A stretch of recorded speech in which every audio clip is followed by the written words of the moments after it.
El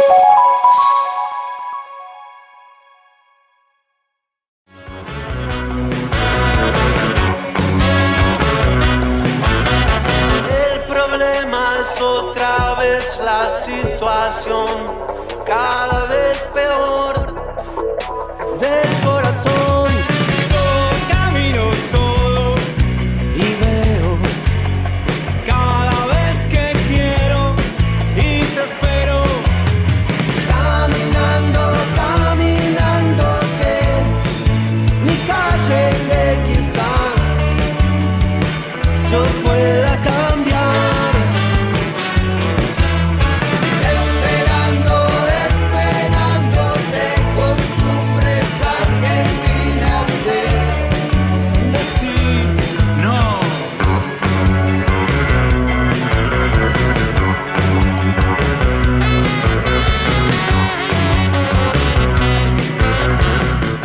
Hoy es el Día Internacional del Zurdo. Saludar a Lionel Messi. Para nosotros los argentinos el 10 es un número muy especial porque vos hablas del 10 y automáticamente se te viene Maradona a la cabeza. Queríamos ser como él, si bien después ninguno llegó a ser como él, la ilusión y el deseo siempre era ese. Ángel Di María. Para mí Diego es Dios, es todo.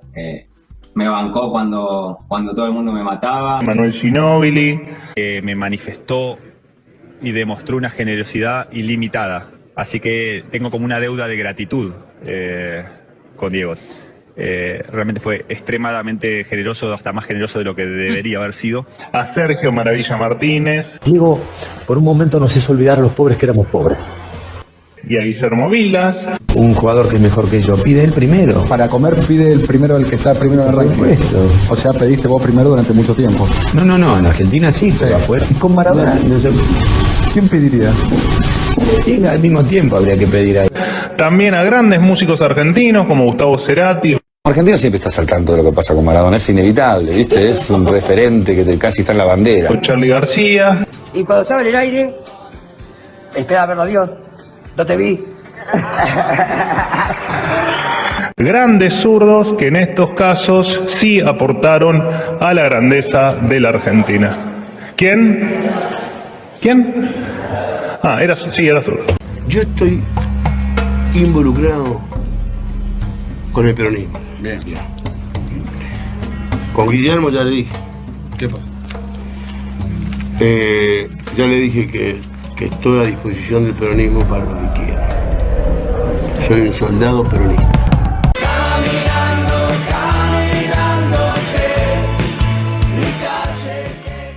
Comenzamos un nuevo programa de Doctrina y Realidad.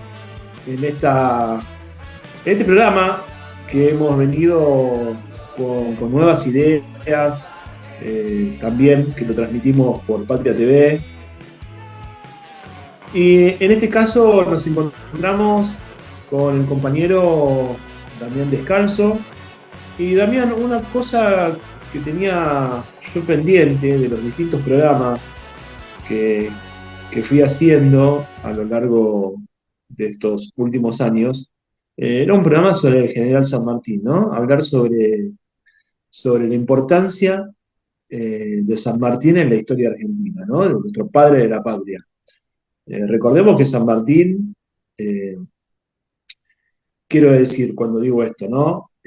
Napoleón y Alejandro, apenas al lado de San Martín, fueron conquistadores. San Martín fue un liberador de pueblos, ¿no? Eso marca la grandeza, entre otras cosas, de lo que fue San Martín. Pero para eso lo hemos convocado al compañero Damián. ¿Cómo estás, Damián? Buenas tardes, Darío, buenas noches ya. Muchas gracias por esta nueva invitación. Siempre es un gusto hablar con vos.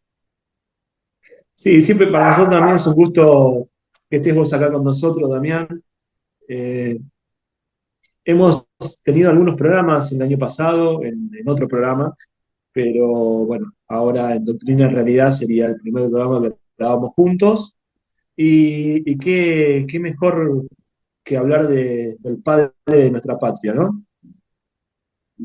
Damián, para comenzar la serie de preguntas, eh, obviamente que hay una historia de San Martín que es la historia de Mitre, ¿no? Eh, con respecto a esto, ¿qué es lo que decía Jaureche, ¿no? Sobre la historia que nos contaba Mitre? Bueno, Jaureche puso en discusión, bueno, en realidad el revisionismo como movimiento político puso en discusión muchas de las cosas que había señalado la historia mitrista, la historia liberal. Pero en particular Jaureche tiene el mérito de descubrir la idea de que toda esa tergiversación histórica tenía una funcionalidad política. Es decir, usaban la historia como un medio para hacer política. Y a eso lo llamaba política de la historia. Pero también entendía que era una táctica o una estrategia válida para el movimiento nacional. Por supuesto que había que mostrar otra historia para que también sirviese a los intereses nacionales. Del mismo modo que el liberalismo quiso tergiversar la historia y la importancia de las figuras históricas, y había que mostrar, digamos, que tergiversaba por una funcionalidad, también había que mostrar la verdadera historia, y ese era el papel del revisionismo, mostrar una verdadera historia que exaltara a las figuras nacionales para que eso sirviese a una política nacional. Y en ese sentido, bueno, con la figura de San Martín pasa lo mismo que con otros personajes de nuestra historia, ¿no? Que han sido muy tergiversados. Y hay tergiversaciones de todo tipo. Con San Martín tenés los que nos quieren vender un San Martín liberal, iluminista, y también tenemos los que nos quieren vender de otro lado, de corrientes antiliberales, pero nos quieren vender un San Martín masón y agente de Inglaterra. Bueno, hay tergiversaciones de todo tipo. Lo que yo creo que debe hacer el pensamiento nacional es investigar en profundidad al verdadero San Martín y buscar todo lo que lo une a los intereses permanentes de la patria. Damián, justamente nombrabas la palabra patria, ¿no? Y hablabas de los intereses de la patria. ¿Qué es la patria, Damián? Bueno, la patria no, sería tal vez difícil señalarlo acá, ¿no? Pero bueno, la patria en realidad es esa definición, ¿no? De que la patria es la unidad de destino, ¿no? Entonces, la patria es un territorio, pero también es mucho más que un territorio. Es mucho más y es mucho más que un territorio común, que un lenguaje común, que tradiciones comunes, que una idiosincrasia común, que todo eso también es, pero también es un destino, que es una cuestión, digamos, más de tipo espiritual, ¿no? Que supera lo meramente material, que puede ser tal o cual cosa, o el territorio mismo. La patria es un concepto que se ha venido elaborando, ¿no? Y que es real, que se sigue construyendo, pero no es real que haya sido una mera invención. Yo estoy muy en desacuerdo de esas teorías que creen que la patria es algo como artificial y un día uno decide crearla, ¿no? Habría que ver, cuando se dice San Martín es el padre de la patria. Bueno, es una manera de ver, pero también hay que ir más allá, ¿no? Porque yo soy de los que piensa que la Argentina nace antes que de la Guerra de Independencia. Incluso mucho antes de 1810, pero también incluso antes de 1806. No, mucho antes, ¿no? Digamos, la patria de los argentinos se fue formando con el proceso de la llegada de los españoles, ¿no? Cuando fundaron las diferentes ciudades, ¿no? De nuestro país, Buenos Aires, Santiago del Estero, Tucumán, Salta, digamos, todas esas fundaciones fueron dando la conformación de la patria. Damián, ahora te voy a hacer dos preguntas en una. Una, ¿qué pensás que es lo que necesita la patria? Y por el otro lado, la otra pregunta sería, ¿de qué forma se lo puede, en este sentido, reivindicar a San Martín, ¿no? Bueno, yo creo que la patria actualmente lo que necesita es unidad. ¿Cómo? ¿Sabes por qué digo esto? Hago esta pregunta porque viste que hoy tenemos a Javier Milei que da una batalla contracultural, ¿no? Él habla de la batalla cultural, pero lo que él hace es contracultura, y lo que hace es negar a todo aquel tipo que sea arquetipo nacional, todo héroe nacional, y incluso entre uno de sus asesores tiene a una persona que dice que el general San Martín no existió. Entonces, aquí entraría esto de la reivindicación del general San Martín, ¿no? Bueno, mencionaba que lo que necesita la patria, entre muchas otras cosas, es unidad. Decíamos que la patria es una unidad de destino. Lo que necesita la patria es unidad, un sentimiento de unidad. Y San Martín refleja, en buena medida, la idea de poner a la unidad de la patria por encima de las banderías, ¿no? Digamos, no hay ninguna facción política que esté por encima de la patria. Y también San Martín representa la idea de unidad continental. Claramente representa eso, que es un proyecto también muy emparentado con el peronismo, ya en términos regionales, y que está muy debilitado últimamente, ¿no? Porque hay viejos fantasmas, ¿no? Esta etapa de reivindicaciones falsamente nacionalistas, ¿no? Porque hay reivindicaciones auténticamente patrióticas y después está esta idea de me peleo con los vecinos, que eso no es el patriotismo. No es el patriotismo de San Martín y tampoco es el patriotismo de Perón, ¿no? Claramente, tanto San Martín como Perón lo que promueven es la integración y la unidad con los pueblos vecinos. Bueno, San Martín representa esa vocación de unidad. También representa, son enormes, ¿no? Las manifestaciones de lo que representa San Martín.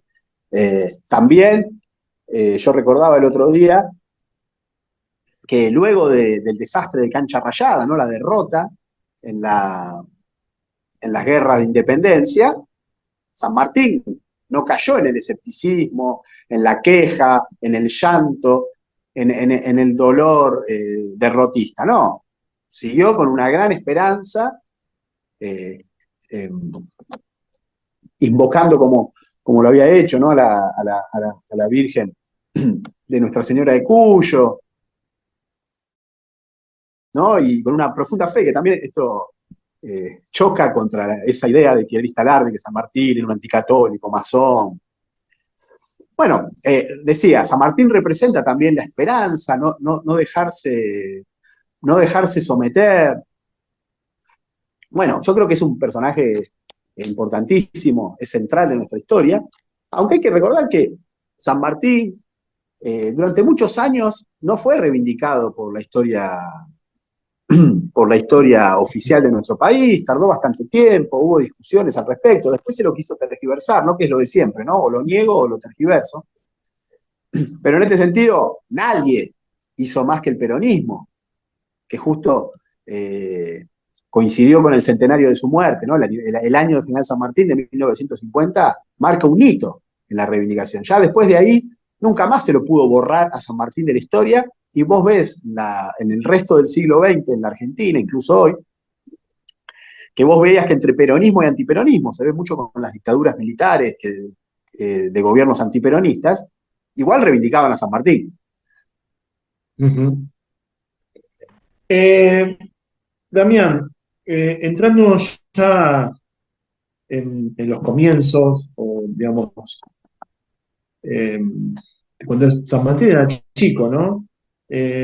¿Cómo fue la ligazón de España con respecto al general San Martín, o si se quiere al revés, cuál fue la ligación de San Martín con España, ¿no? Bueno, San Martín nace en Yapeyú, donde vive aproximadamente 3 años.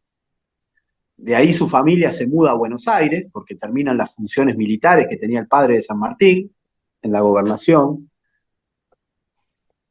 Y San Martín aprende a leer y escribir en Buenos Aires, pero ya a los 7 años viaja a España, ¿no? Y termina su formación primaria, diríamos hoy.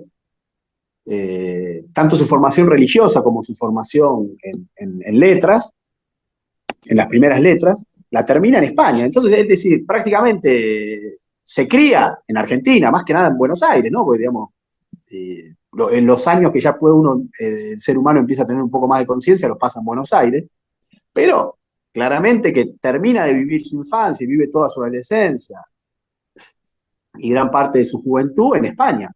Entonces su ligación con España podría ser fuerte, sus padres eran españoles, pero a diferencia de sus hermanos, él decide volver a estas tierras. Bueno, por supuesto sobre eso hay muchísimo escrito, ¿no? Desde la visión de pensar que, bueno, porque amaba su terruño, volvió al país, y bueno, efectivamente luchó por estas tierras. Esta es la realidad. Después, si lo hizo por este motivo o por otro, después esa idea de demonizarlo, de cierto hispanismo extremo, hispanismo antiamericano, ¿no? Porque nosotros, yo creo que un patriota argentino tiene que ser hispanista, tiene que reivindicar las tradiciones de España, pero eso no lo hace a que piense que el proceso de independencia argentina haya sido una maniobra inglesa. No, eso es una cosa de subestimación de nuestros pueblos, que está muy, muy en boga, hace años que viene en boga bueno, las redes sociales alimentan mucho esos discursos de un hispanismo que quiere casi negarnos a nosotros la posibilidad de ser. Y nosotros tenemos el derecho de ser lo que querramos ser y eso no significa que perdamos el orgullo por nuestras raíces. Del mismo modo que uno a una determinada edad, no sé, puede querer formar su propia familia y puede querer irse a vivir solo, y eso no significa que eso sea sinónimo de que quiere odiar a los padres o al hogar donde nació, no. Son dos cosas que pueden convivir. Pero bueno, creo que la pregunta apuntaba al tema de la relación con España. Bueno, él vivió muchos años en España, combatió en el norte de África, en la zona de Norán, después combatió contra franceses, combatió contra ingleses, todo como un soldado del ejército español. Pero después, hacia 1812, decide venir a trabajar por la causa de estos pueblos, ¿no? Ahí, con respecto a los primeros años de San Martín, regresando a eso, porque él nace en Yapeyú. ¿Y qué era, o sea, el lugar donde San Martín nació, cuál era la relación que este lugar tenía con los jesuitas? Esta me tendría que ser la pregunta, ¿no? Y por el otro lado, ¿cómo fue la relación del general San Martín con Buenos Aires? Porque recordemos, él era de Corrientes, ¿no?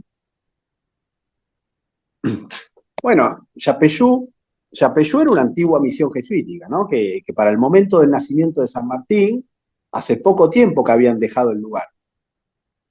Yapeyú es uno de los 30 pueblos de las misiones jesuíticas de esa zona, ¿no? Que no solamente están en lo que hoy nosotros llamamos misiones, sino que hay alguna en Corrientes, por ejemplo en Yapeyú.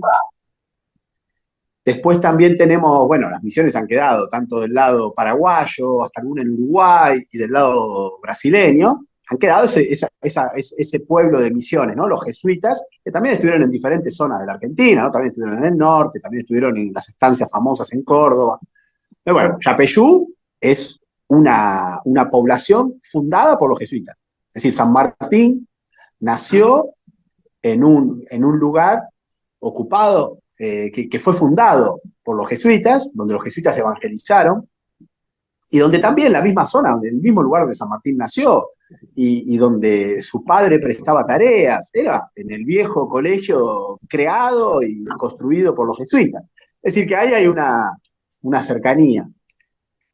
Pero también es verdad que en Yapeyú, y a ese origen correntino, que digamos Yapeyú hoy pertenece a la provincia de Corrientes, ¿no? Que ya en esa época existía la ciudad de Corrientes, pero digamos, esta zona estaba más cerca ubicado bueno, ubicado dentro de ese universo que en ese momento eran las misiones jesuíticas, ya no exactamente al momento del nacimiento de San Martín, pero había sido muy recientemente. Y después, lo que hay que ver es la relación con Buenos Aires, como me preguntaba. Bueno, él después Claro, sí. viene a vivir a Buenos Aires porque su familia, su padre era militar, y vuelven a Buenos Aires, y ahí yo siempre marco que más allá de la relación política que después San Martín va a tener con Buenos Aires, la relación con Buenos Aires es que su familia, sus padres se conocen en Buenos Aires, se habían conocido en Buenos Aires antes de ir a Yapeyú, se casaron en Buenos Aires, y después vuelven a vivir varios años, aproximadamente entre los 3 y los 7 años de la vida de San Martín, viven en Buenos Aires. Por ende, San Martín aprende a leer y a escribir en Buenos Aires, y también aprende los primeros conocimientos de religión cristiana en Buenos Aires. Entonces hay una relación. Después la relación de San Martín con Buenos Aires, y está bien discutida, ¿no? Él vuelve a Buenos Aires cuando retorna a esto que ahora llamamos la Argentina, ¿no? Y a esto que yo creo que ya existía como unidad de destino, la Argentina, y viene a Buenos Aires. Después, cuando él hace las campañas, hay algunas discusiones con algún sector de Buenos Aires, pero también él recibe el apoyo de Pueyrredón, que es un hombre de Buenos Aires que manejaba el directorio, y después hay discusiones, ¿no? Hay comerciantes que querían apoyar o no al ejército de la independencia, comerciantes ingleses también, que a veces eran reticentes a dar apoyo cuando se lo pedía el director Pueyrredón. Después también ha habido discusiones con hombres de Buenos Aires, lo cual no significa que fuese un antiporteño o nada parecido, ¿no? Porque él tuvo una relación buena con Pueyrredón, que era un hombre de Buenos Aires, después tuvo una relación mala, muy mala con Rivadavia. Pero hay que saber distinguir, que una cosa es llevarse mal con Rivadavia y otra es llevarse mal con Buenos Aires. Buenos Aires es mucho más profundo y mucho más complejo de lo que se quiere hacer. A veces hay gente que tiene problemas, a veces habría que explicarlo por qué los tiene, ¿no? Un sentimiento antiporteño, que hay que aclararlo siempre que puedo, lo aclaro. El sentimiento antiporteño es funcional a los hoy lo digo hoy, ¿no? Ya no estoy hablando de lo que podía ser en 1820, que lo podemos discutir. Digo, hoy, hacer antiporteñismo es claramente funcional a los intereses de los enemigos de la Argentina. Querer dividir Buenos Aires versus las provincias, eso es una típica actitud antinacional. Es decir, nadie trabaja más para el enemigo que el que divide. Y la división principal de la Argentina, la que más hay que cuidarnos, es esa división estúpida de Buenos Aires contra las provincias, ¿no? Como, además, con un planteo que escapa a la realidad, ¿no? Esa noción que quiere decir, ¿no? Como que en Buenos Aires todo lo malo es de Buenos Aires y todo lo bueno es de las provincias. Sí, Damián, con respecto al rol que cumple la religión en términos políticos y militares en San Martín, ¿qué nos puedes decir? ¿Cómo? ¿La pregunta? Claro, con respecto al rol que cumple la religión en términos políticos y militares en San Martín, ¿qué es lo que nos podés decir, no? Bueno, ahí es muy interesante recordar lo que Belgrano le dijo, ¿no? Porque hay que ir a la guerra de independencia. Argentina, o digamos la Revolución de Mayo, triunfante en Buenos Aires, tiene una idea política legítima de llevar su mensaje a los rincones de lo que era la unidad política administrativa de la época, que era el Virreinato del Río de la Plata, ¿no? Desde 1776 a 1810, Buenos Aires fue declarada la capital de una unidad político-administrativa que era el Virreinato del Río de la Plata. Cuando triunfa la revolución en Buenos Aires, se decide buscar el apoyo de todas las grandes ciudades que integraban ese virreinato.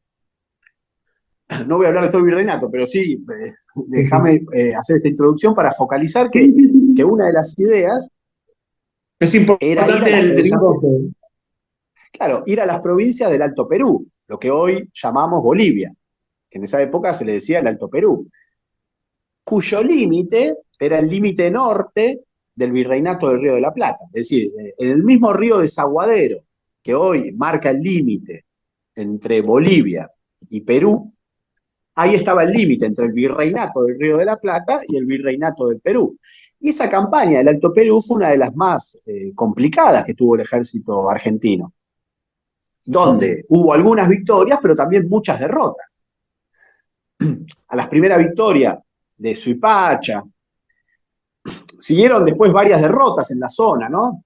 Tenemos, bueno, Huaki, años después Sipe, pero básicamente me voy a referir ahora a las primeras derrotas que tuvimos en Huaki.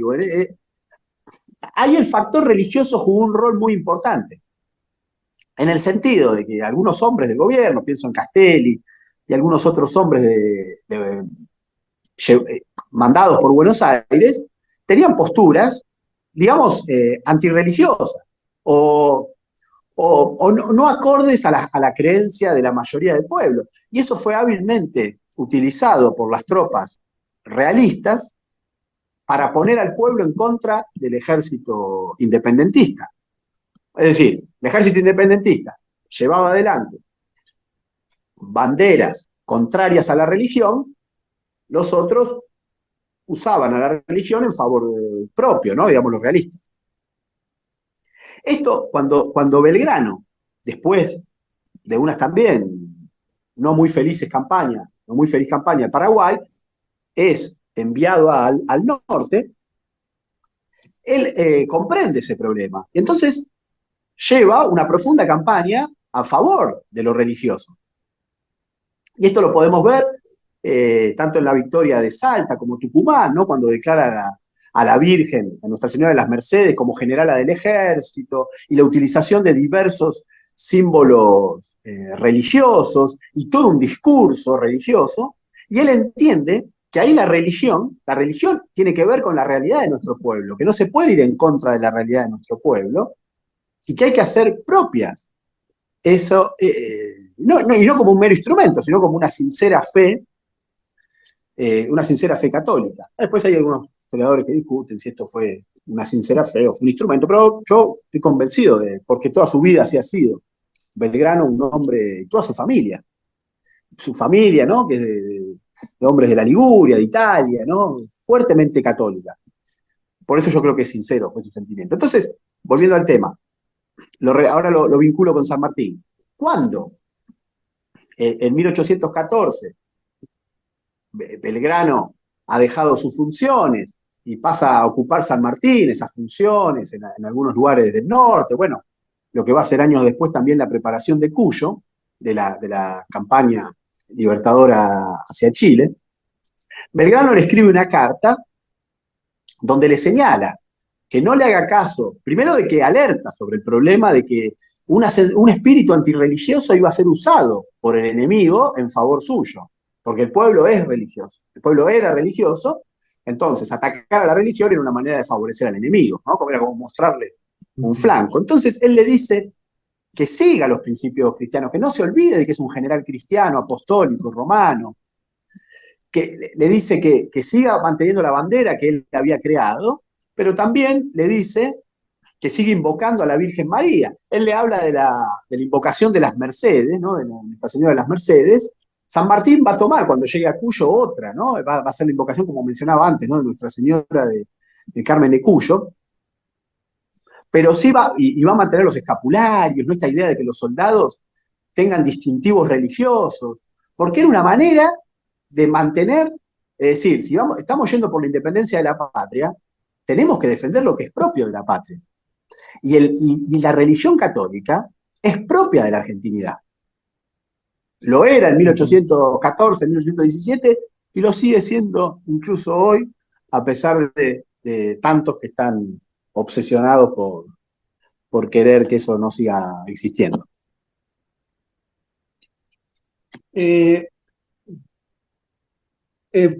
Otra de las preguntas, eh,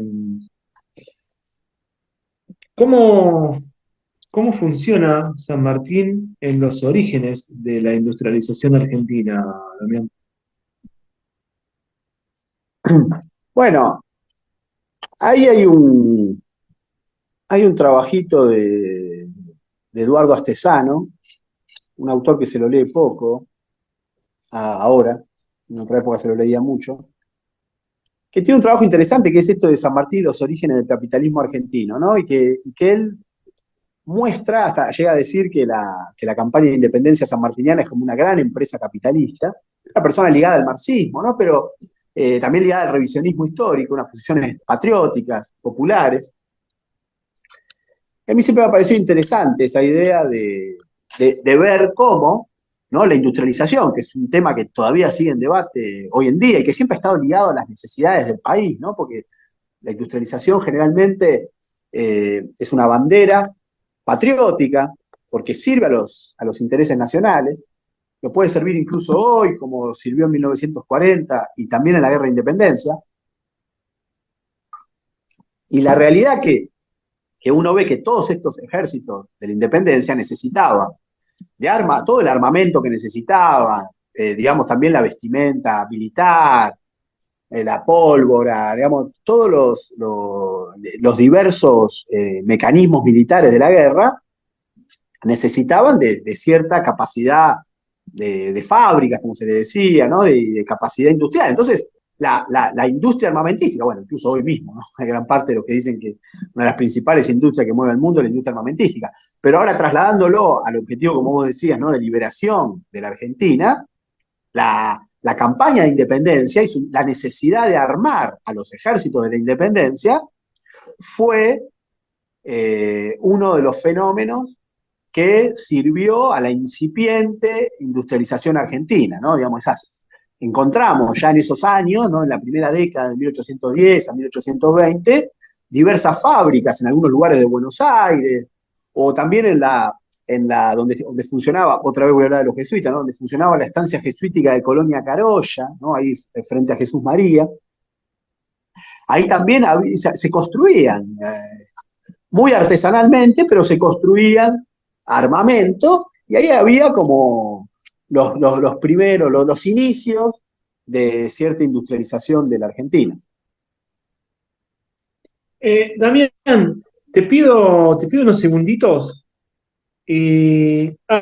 Antes, una pregunta, perdón, me estaba olvidando esta pregunta. ¿Quién fue, en este sentido, Fray Luis Beltrán? Bueno, ahí tenemos una figura prominente, ¿no? De lo que tiene que ver con la industria metalúrgica. No por nada los metalúrgicos festejan su día el 7 de septiembre, que es el día de nacimiento de Fray Luis Beltrán, ¿no? Un sacerdote franciscano que trabajó incansablemente para los ejércitos patriotas, no solamente construyendo armas, sino siendo soldado, ¿no? Ocupando un lugar fundamental. Bueno, ahí tenemos, ¿no?, la industria, los orígenes de la industria metalúrgica argentina, los tenemos en Fray Luis Beltrán, que también era, además de un sacerdote franciscano, un sacerdote católico, fue un soldado de los ejércitos sanmartinianos. Otro punto que vincula, ¿no?, a la guerra de independencia y en particular a San Martín con los orígenes de la industrialización en la Argentina. Ahora sí, Damián, pido unos segundos, vamos a una pausa, ¿te parece? Y estamos regresando con Doctrina de Realidad. Y cuando regresamos, me gustaría que nos comentes cuál es la relación que hay o que hubo entre San Martín, Rosas y Perón con Chile. Pero eso me lo respondes después, en el próximo bloque, ¿te parece? Dale, con mucho gusto. Vamos a un corte y ya estamos regresando con más Doctrina y Realidad. Y acá con la compañía del compañero Damián Descalzo.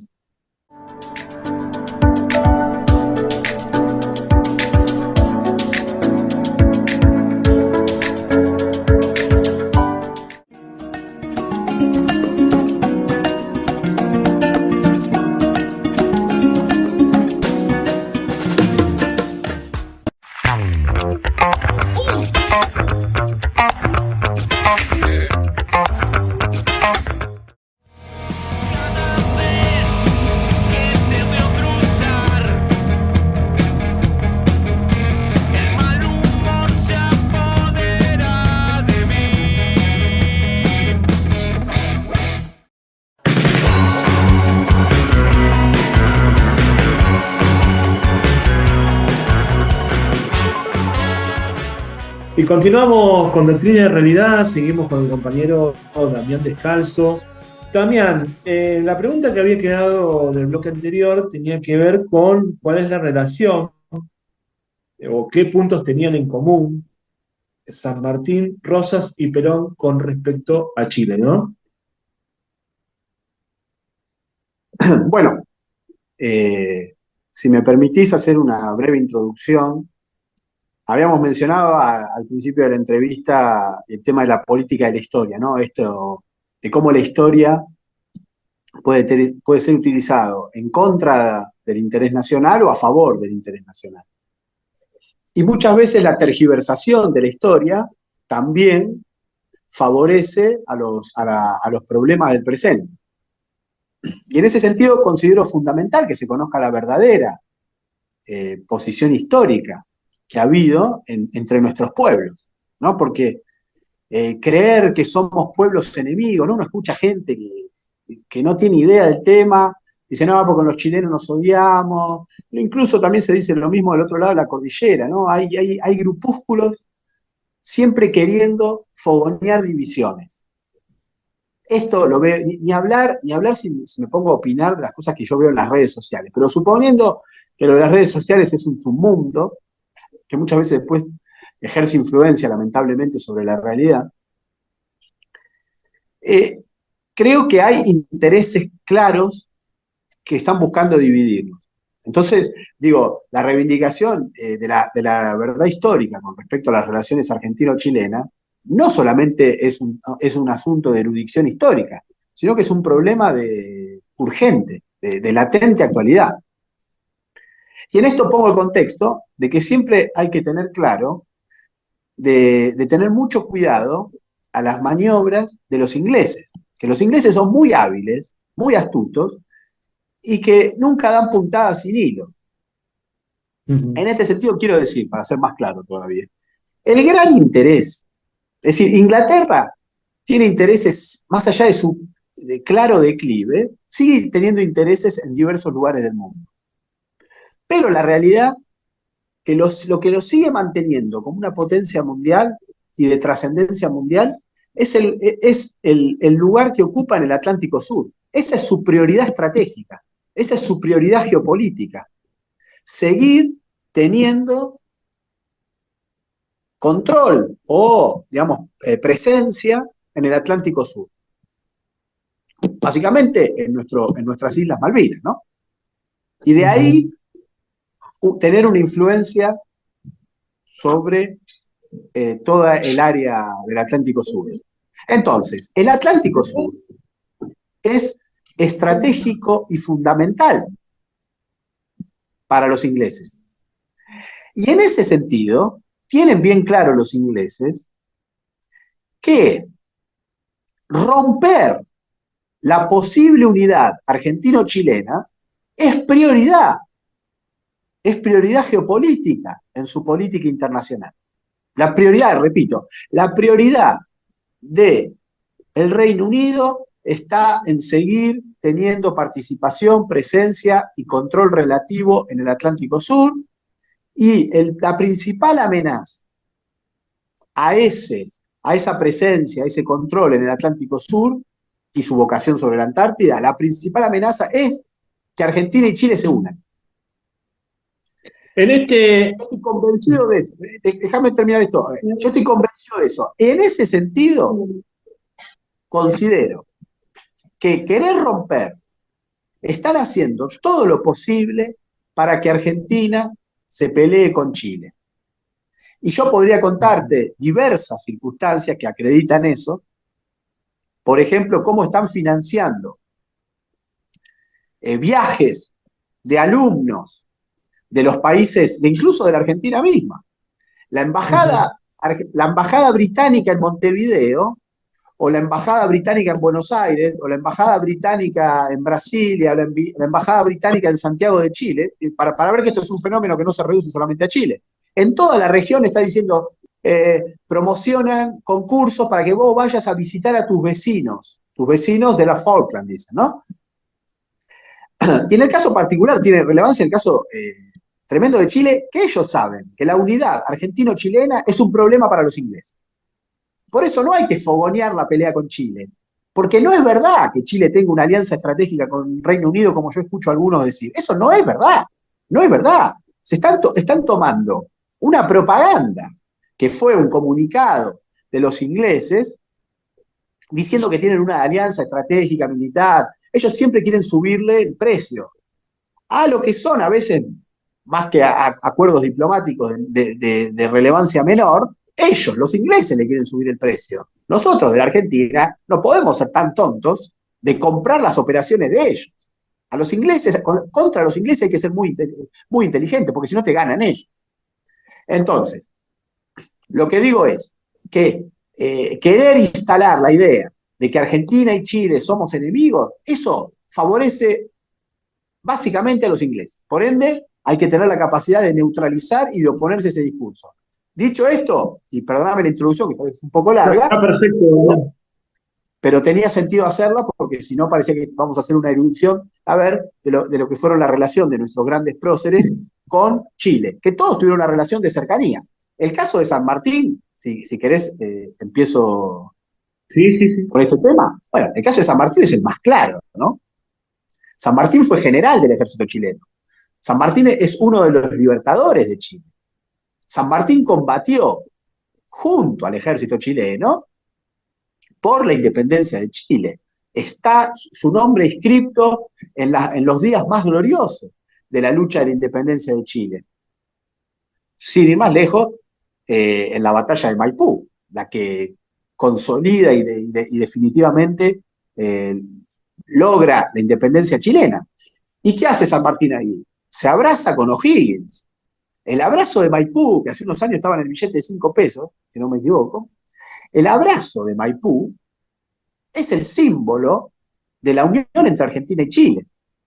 Yo hace unos años he ido a Santiago muchas veces, pero una vez en particular me quedé unos días en Maipú específicamente, ¿no? Una localidad cercana de Santiago.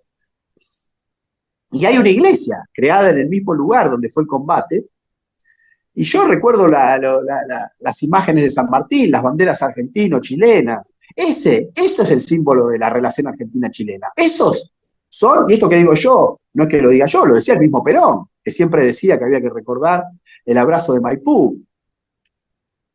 En el abrazo de Maipú está señalizado lo que son nuestros pueblos, y lo que yo creo que tiene que ser hoy, ¿no? Trabajar juntos para fortalecernos y quitar de nuestra región a todos los que no sean de ella. Esto después, si querés, al final lo podemos relacionar también con la Antártida, ¿no? Que es un tema que también está muy en boga, ¿no? Y de esa idea de Chile e Inglaterra se están uniendo en contra nuestro. Bueno, ahora voy a decir después lo que Perón pensaba, que era claramente distinto a eso. Pero si me permitís ahora, más allá de que de San Martín se podría hablar largo y tendido, para resumir, podemos pasar a Rosas, que también tuvo alguna diferencia con Chile, pero también tuvo muchas políticas de acercamiento. Por ejemplo, ya que hablamos de los territorios del sur, vamos a decir que la avanzada de Rosas a lo que es el objetivo estratégico de la Argentina, ¿no? Esa avanzada hacia el sur, ¿no? Argentina hace 2 siglos que tiene como objetivo, lo tiene también hoy, ¿no? Avanzar hacia el sur, a la Patagonia y a la Antártida y a las Malvinas, ¿no? Que es la aspiración de seguir avanzando hacia el sur, cuando Rosas decide, luego de que logra la unidad nacional, ¿no? Cuando logra la unidad del litoral, de Cuyo, del norte, con Buenos Aires, y logra unir de los restos del antiguo virreinato del Río de la Plata, logra unir lo máximo posible. ¿Qué decide? Tenemos que ir hacia el sur. Y esa campaña, ¿no? La expedición al desierto de Rosas de 1833, la plantea junto también a autoridades chilenas. Después, por motivos de política interna de Chile, no se pudieron llevar a la práctica. Pero la idea de Rosas, y lo dice en la proclama cuando sale a la campaña del desierto, es que argentinos y chilenos vayamos hacia el sur. Porque entendía que había un enemigo común, ¿no? Que eran el enemigo común, ¿cuál era? Los que no querían aceptar a las autoridades argentinas o a las autoridades chilenas. Entonces, y después también hubo, en un acontecimiento que no sirve tal vez reivindicarlo por problemas que puede traer, ¿no? Pero digamos, la Argentina y Chile, en rigor de verdad, Argentina nunca fue una guerra contra Chile. Y en cambio sí participaron en una guerra conjunto, ¿no? Cuando fue la guerra, o esa especie de llamarle guerra tal vez es exagerado, ¿no? Pero hubo unos hechos bélicos que es contra la Confederación Peruana Boliviana del Mariscal Santa Cruz. Argentina y Chile hicieron operaciones conjuntas, o si no conjuntas, digamos, actuaron tácticamente en posiciones similares, ¿no? Estoy hablando de la guerra contra la Confederación Peruana Boliviana. Entonces, y después, el caso tal vez más paradigmático, ¿no? Es el del general Perón, un decidido amigo de Chile. Decidido amigo de Chile, no solo con Ibáñez, como se suele pensar, sino también con otros presidentes que estuvieron antes de Ibáñez, ¿no? La relación, Perón entendía que había que romper esas hipótesis de conflicto contra Brasil y contra Chile, que no tienen nada que ver, esto me gusta, lo quiero reafirmar, no tienen nada, la idea de que nos tenemos que pelear con Chile y con Brasil es una idea que es totalmente ajena al peronismo. No es totalmente ajena a la Argentina. La Argentina tuvo en algunos momentos de su historia esas hipótesis de conflicto, pero no el peronismo. El peronismo es justamente el que rompió antes y después con esas ideas. Perón, ¿qué hace? Promueve el ABC. Esa es su estrategia continental. Su estrategia de defensa no es, me voy a armar en contra de Brasil o me voy a armar en contra de Chile. Esa es la estrategia que tuvieron algunos gobiernos argentinos, pero no el peronismo. El peronismo entendió que los enemigos no están en los vecinos, sino que están fuera del continente. Y que con los vecinos hay que llevarse bien. Y en particular, perdón si se me estoy extendiendo con la pregunta, pero era amplia. No, está perfecto. El tema de la Antártida. ¿Cuál fue la política de Perón hacia la Antártida? Y la política de Perón hacia la Antártida, cuando se empieza en su gobierno, ¿no? 1946, 1947, 1948, había ya muchas tensiones con el Reino Unido. Y Argentina tuvo una política común con Chile. Cuando Chile también empieza a desarrollar su plan antártico y empieza a establecer bases en la Antártida, Argentina y Chile toman posiciones comunes en contra del Reino Unido. Y esta es la posición del peronismo. Unir, es decir, hay reclamos superpuestos. Ya lo sabía, ¿no? Mucho antes de que Perón llegara al gobierno. Hay reclamos superpuestos en la Antártida entre Argentina, el Reino Unido y Chile. Y sobre esto quiero ser claro. La posición patriótica, la posición del peronismo fue, resumiendo, me uno con Chile en contra de Inglaterra. ¿Está claro? Esa es la posición del peronismo. Unirse con Chile en contra de Inglaterra. Y hubo hasta más de un tiroteo, hubo algunos enfrentamientos. Estoy hablando del año 47, 48, principio de la década del 50. Esa era la política. Y el peronismo siguió una política que igual lo precede al peronismo, que es un acuerdo de 1941, donde Argentina y Chile, porque esto no fue solamente bla, bla, bla, fue firmado en acuerdo. Es decir, Argentina y Chile saben que reconocen saben que reclaman territorios que en un punto se superponen. En parte no se superponen y en un punto se superponen. Bueno, la parte que no se superponen, o sea, lo que Chile reclama como propio, que Argentina no lo reclama como propio, Argentina le dice, está bien, yo te reconozco que eso es tuyo. Y Chile hace lo mismo con el fragmento de territorio que Argentina reclama y Chile no. Entonces, lo que quiero decir es que Argentina y Chile se reconocen recíprocamente el territorio que no se superpone y dejan para un futuro la discusión sobre ese territorio que se superpone. Esto fue lo que se decidió Argentina y Chile en 1941, estoy hablando antes de Perón, y que Perón ratificó en sendos acuerdos de 1947 y 1948. ¿Qué eran esos acuerdos? Que Inglaterra no participe de esto. Si vos ves el reclamo argentino y el reclamo chileno, que se superpone con el reclamo inglés, Argentina le dice, yo te reconozco esta parte de territorio que vos reclamás, que yo no la considero propia, y Chile te dice, yo también te reconozco la parte de territorio que vos reclamás, que yo no la reclamo. Y después vemos qué hacemos con la del medio. Yo diría, ahora la solución sería hacer un condominio, o encontrar una manera de limitarlo, o, ¿por qué no?, de hacer un condominio y explotarlo. El día de mañana, si se llega a permitir, que es una posibilidad, la explotación de recursos naturales, que parece que hay, y muchos, que se haga en un condominio de empresa argentino-chilena. Ahora estoy hablando, ahora yo no estoy diciendo lo que dijeron, sino lo que yo propondría. Pero lo que queda claro ahí es que tanto Argentina como Chile quieren que la Antártida, lo que se llamaba primero en el acuerdo de 1941 se llamó la Antártida Americana, pero que ya después en los acuerdos posteriores se empezó a llamar la Antártida Sudamericana, lo que Perón entendía, y también las autoridades chilenas, es que había que sacar a los ingleses de la Antártida.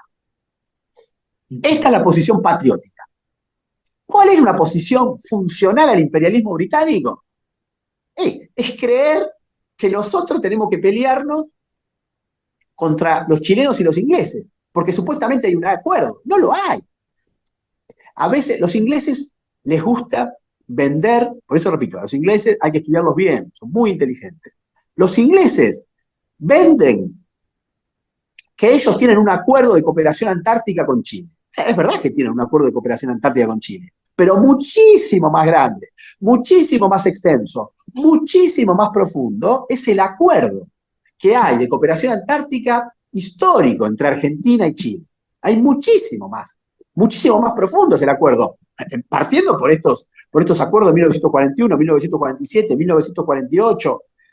En la actualidad, la patrulla antártica naval conjunta, que hace 25 años Argentina y Chile tienen una armada, la patrulla conjunta en territorio antártico. Hubo una base militar que ahora no está operativa, pero hubo una base militar conjunta en la Antártida, y se llamaba justamente Abrazo de Maipú.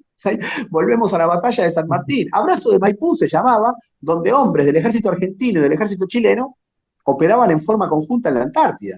Y este es el camino, ¿no? La unidad argentino-chilena. ¿Por qué? Mirá, ¿qué le conviene al interés inglés? Que Inglaterra se una a Chile. Eso es lo que le conviene a los ingleses. Por eso nosotros no tenemos que fogonear eso.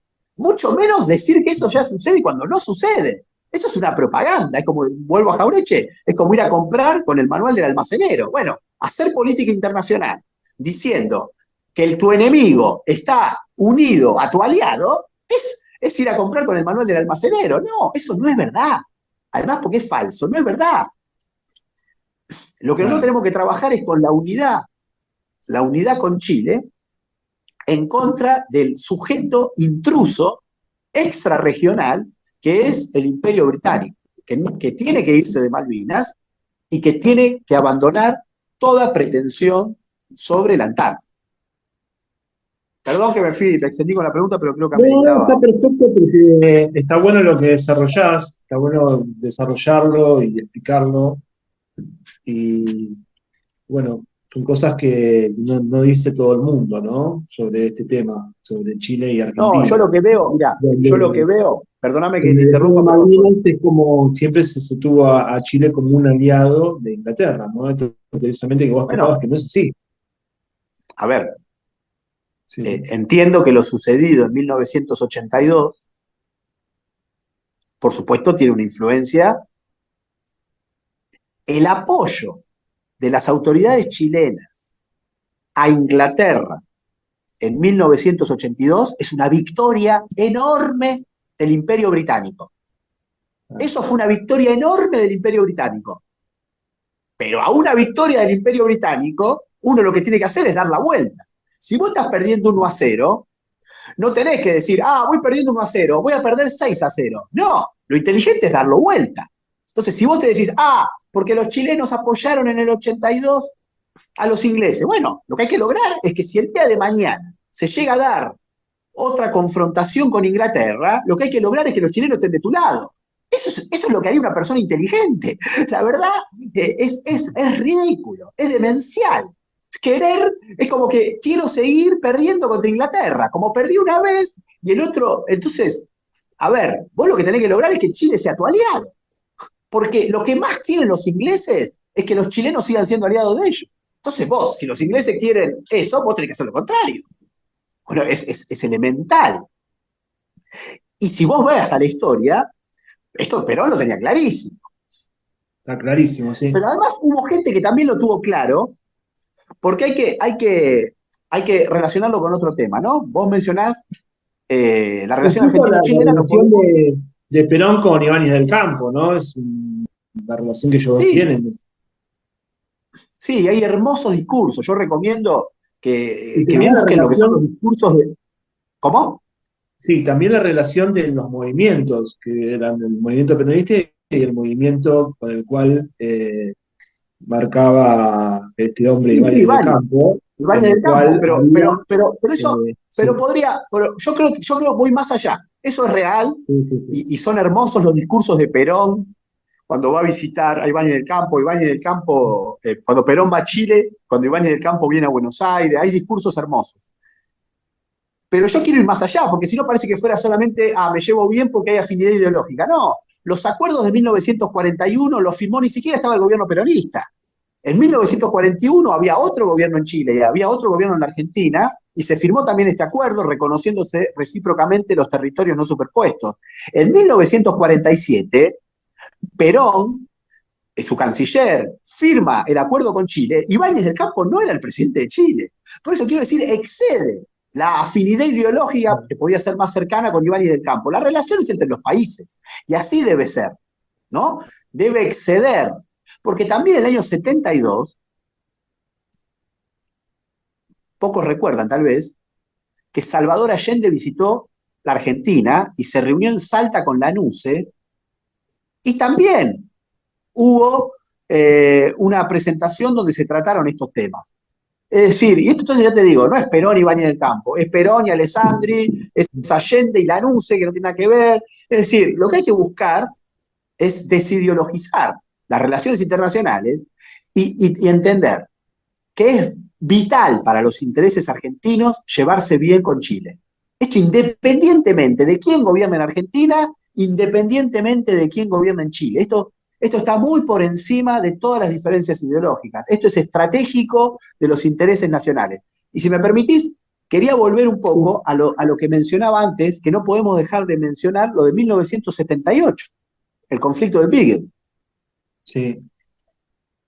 Y yo estoy convencido, y creo que la historia, justamente la investigación histórica, lo va a terminar demostrando, de que porque no se puede entender la actitud de las autoridades chilenas, del gobierno chileno, gobierno de facto, pero gobierno al fin, no se puede entender, decía, la actitud del gobierno de Chile en 1982 sin relacionarlo con lo que había sucedido 4 años antes. De hecho, hay muchos militares de la época de la jerarquía militar chilena que usan diciendo, bueno, yo tuve que apoyar a Inglaterra porque mi enemigo era de Argentina, dicen. Y claro, y ahí lo que están pensando es en el reciente conflicto de 1978. Y yo quiero, y a este punto voy, y otra vez vinculo con lo que decía antes, ¿no? De la inteligencia de los ingleses. Es muy probable, por no decir con toda certeza, que las tensiones entre Argentina y Chile de 1978 fueron promovidas e instigadas por los británicos. incluso tal vez ya sabiendo que podía haber un conflicto en poco tiempo por las Islas Malvinas, y que si había, y ahí voy al punto de lo que mencioné al principio de empezar a hablar de este tema, a los ingleses les resulta fundamental dividir a Argentina de Chile. Es fundamental para los intereses geopolíticos ingleses dividir a Argentina de Chile. Por eso hay que tener claro que más allá de que yo veo a muchos que no dudo de su patriotismo, a veces creo que por no entender algunos asuntos geopolíticos, terminan siendo funcionales a Inglaterra, incluso de gente que se dice muy patriota, incluso, y que yo les creo su patriotismo, creo en su patriotismo y creo en su sentimiento anti-inglés, pero a veces terminan siendo funcionales a Inglaterra. Si estamos de acuerdo que el principal objetivo estratégico de Inglaterra es, en términos mundiales, es el Atlántico Sur, y que el principal problema que pueden tener en el Atlántico Sur es la unidad argentino-chilena, todos los que trabajen en contra de Chile desde acá y en contra de la Argentina del otro lado de la cordillera, es decir, Aquende y Allende de la cordillera, los que trabajen en contra del enemigo, del vecino común, del hermano, son funcionales a Inglaterra. Y sobre esto quería decir que en el año 78 alguien vio que esta pelea favorecía a Inglaterra.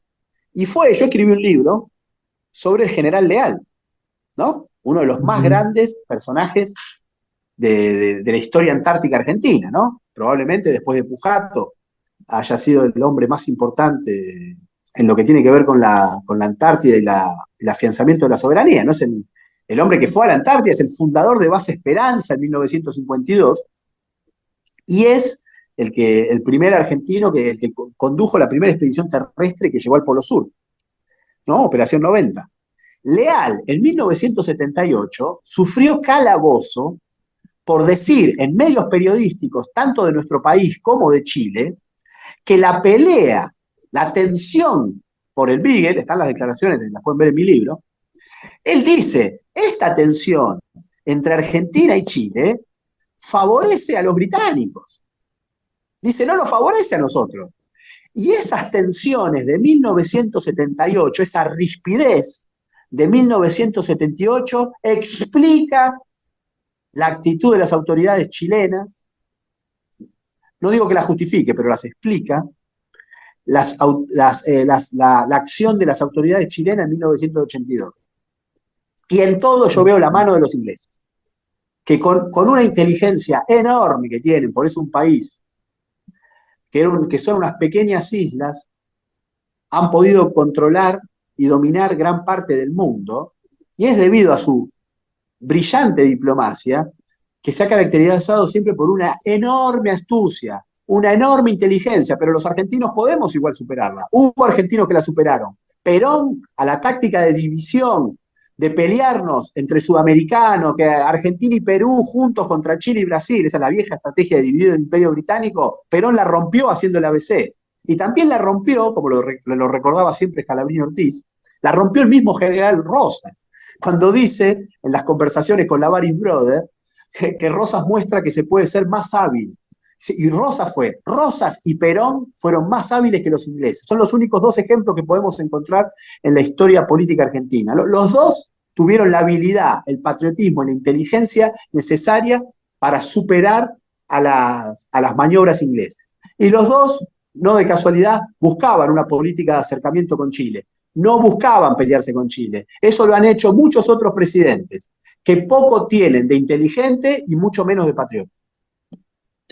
Sí, Damián, ahora cambiando un poquito de tema, muy claro quedó lo que ponés sobre la relación con Chile, ¿no? Sobre lo que sucedió en la historia y cómo debe ser la relación de los argentinos con el pueblo chileno, ¿no? En cuanto a San Martín, cambiando el tema, ¿era San Martín un defensor de los valores cristianos, Damián? Bueno, al respecto, yo creo que ahí hay una discusión, ¿no? Como la mencioné antes, donde hay sectores interesados en mostrarnos un San Martín ligado a la masonería, ¿no? Ya casi que en la escuela primaria te dicen que San Martín era la masonería, y eso es una manera también de hacer quedar bien a la masonería.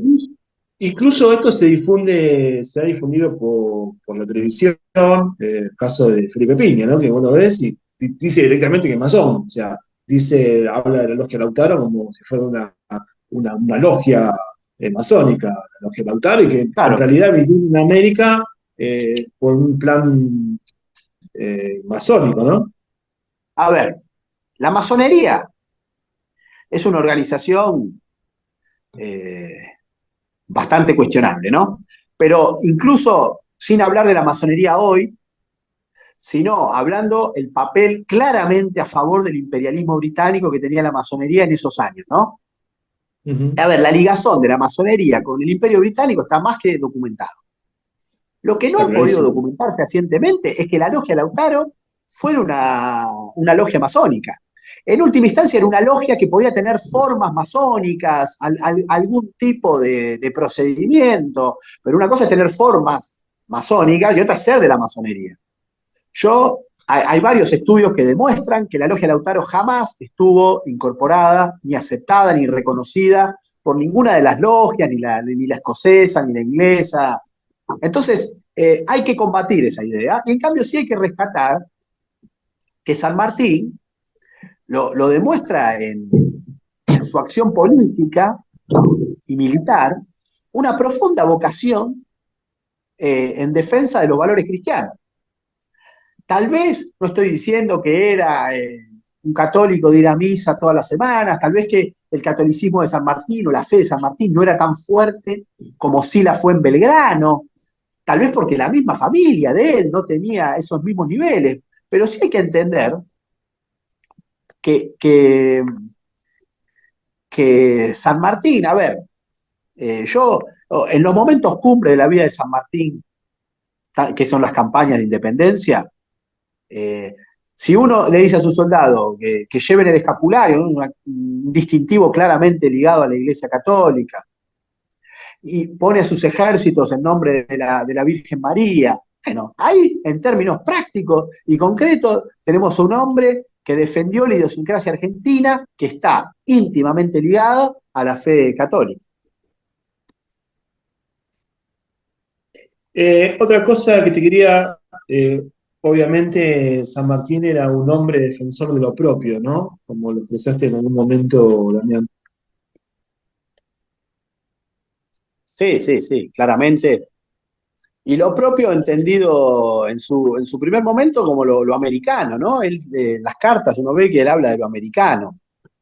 Después se empieza, obviamente con los años, se empiezan a crear divisiones entre esa América y también y él se siente más, digamos, más en particular parte de la argentinidad y lo va a seguir siendo hasta el día de su muerte, ¿no? Y yo creo que hay que entender, ¿no? Esto de lo propio, ¿no? ¿Qué es lo propio, ¿no? Que puede ser lo argentino y lo americano, ¿no? Lo americano como lo propio de esta región, ¿no? No lo americano como se han querido apropiar en Estados Unidos de Norteamérica, que ellos quieren apropiarse del concepto de americano, ¿no? Él decía mucho, hablaba mucho de lo americano. Y la defensa de lo propio era la defensa de lo americano y también de lo argentino.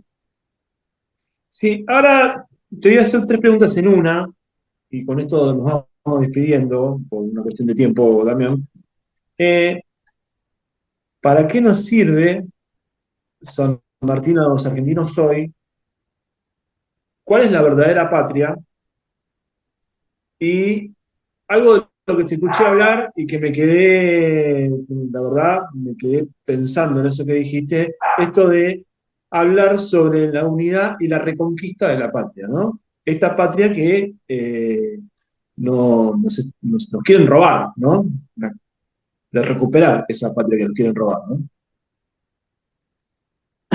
Bueno, es fundamental, ¿no? Y sintetizando las 3 preguntas en una, sí, justamente lo que San Martín nos muestra es la vocación de independencia y la vocación de ir a pelear por el sueño de lo nuestro.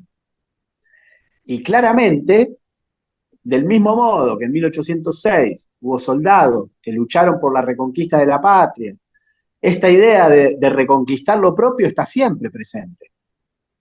Y San Martín nos invita como decía antes, ¿no? A no dejarse vencer por el escepticismo ni desfallecer ante la derrota. Seguir combatiendo con esperanza en pos del triunfo. Y la patria, lo importante de la patria es entender que es todo lo que nos rodea, ¿no? Todo lo que es territorio, todo lo nuestro, pero principalmente la patria son los hermanos, ¿no? Como dice Martín Fierro, ¿no? La patria son nuestros compatriotas. La comunidad, que eso es por lo que hay que luchar. Y el concepto de reconquista, yo lo mencionaba el otro día porque justo, bueno, estamos en agosto, que es el mes de la reconquista, ¿no? De reivindicar esa reconquista, esa gloriosa Buenos Aires que venció al Imperio Británico. No creer que Buenos Aires es un fenómeno, una ciudad colonialista, no, Buenos Aires con hombres de distintas provincias, porque no se trata tampoco de hacer porteñismo, sino que Buenos Aires con el resto del país, porque lo que nos da fuerza es la colaboración de todos, ¿no? De todas las provincias, incluida la provincia de Buenos Aires, y también de la ciudad de Buenos Aires. Reconquistar, lo mencionaba antes a Scalabrini Ortiz. Scalabrini Ortiz, a finales de la década del 30, funda un diario y lo llama Reconquista. Esta idea porque siempre el país a lo largo de la historia, especialmente el movimiento nacional, y lo vemos hoy en día, la sed de reconquistar nuestra patria, de que sentimos que nos la han quitado. Y bueno, lo que no nos pueden quitar es la esperanza. Y tenemos que seguir fogoneando desde donde sea, alumbrando el espíritu patriótico, como siempre vos lo haces en todos tus programas, Darío, siempre difundiendo el pensamiento nacional. Esto es, la patria es nuestra y la debemos reconquistar. O también, como dijo el general San Martín en la arenga previa a la batalla de Maipú, que he nombrado varias veces en esta entrevista, San Martín dijo, ¿no? Le dijo a sus soldados, la patria existe, la patria vencerá. Tenemos que seguir trabajando para reconquistarla. Bueno, muchas gracias, Damián, por haber estado en este programa, por darnos todos estos conocimientos con respecto al general San Martín, conocimientos del movimiento nacional, el pensamiento del movimiento nacional, ¿no? Y una cosa que recordaba antes de irnos, y que estaría bueno en algún momento hacer un programa sobre eso, lo que hablabas de la reconquista, que en el peronismo, los 10 años, o serían los 12 tomados desde 1943 a 1955, era una fecha, creo que era, si no es la más importante, era la segunda, pero estaba ahí. Era para el general Perón, era una fecha muy importante. Bueno, Damián, nos estamos viendo en un próximo programa, a nuestros televidentes también, en un próximo programa. Gracias, Damián, por haber estado con nosotros, habernos acompañado en este programa. Muchas gracias, Darío. Nos Fue un gusto. No, de nada. Abrazo. Damián, abrazo y un saludo a Claudia Avanzo, que hace que nuestro programa salga 2 veces por semana, ahí editando nuestro programa. Bueno, nos estamos viendo hasta la próxima edición.